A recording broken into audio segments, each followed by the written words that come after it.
Assalamualaikum warahmatullahi wabarakatuh. Di sini saya akan memberikan video materi tentang hukum perdagangan internasional dengan nama Febi Cantika Firdaus, NPM 20211052, mata kuliah International Trade Law.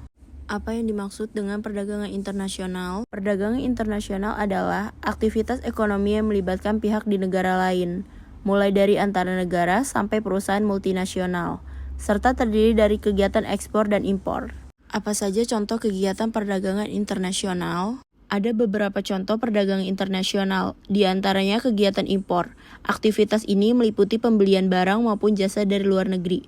Beberapa contoh produk dari wilayah lain yang dikirim ke Indonesia adalah beras, kelengkapan farmasi, migas, dan juga alat elektronik. Apa yang dimaksud dengan manfaat perdagangan internasional? Manfaat perdagangan internasional yaitu menjalani persahabatan antar negara karena rasa saling membutuhkan satu sama lain.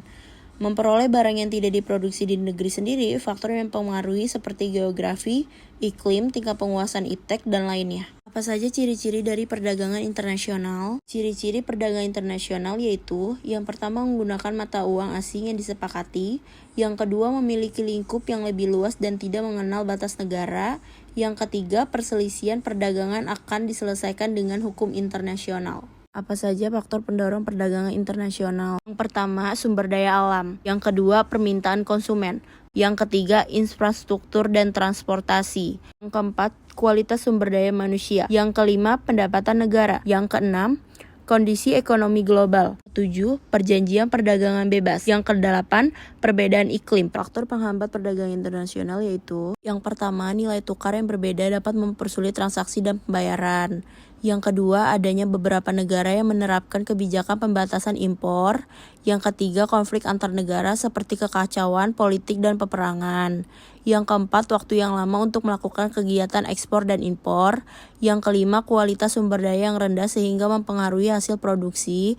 Yang keenam, akses terbatas bagi negara yang tidak termaksud organisasi ekonomi regional. Apa saja macam-macam perdagangan internasional? Yang pertama, ekspor dan impor, jenis perdagangan internasional yang paling umum dengan menjual serta mendatangkan barang antar negara.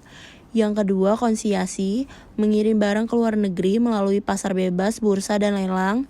Yang ketiga, barter, menukar barang antar negara untuk saling memenuhi kebutuhan yang berbeda. Yang keempat, pack deal, kegiatan jual beli dengan perjanjian dagang dengan negara lain. Yang kelima, border crossing, kegiatan jual beli antar dua negara yang saling berdekatan.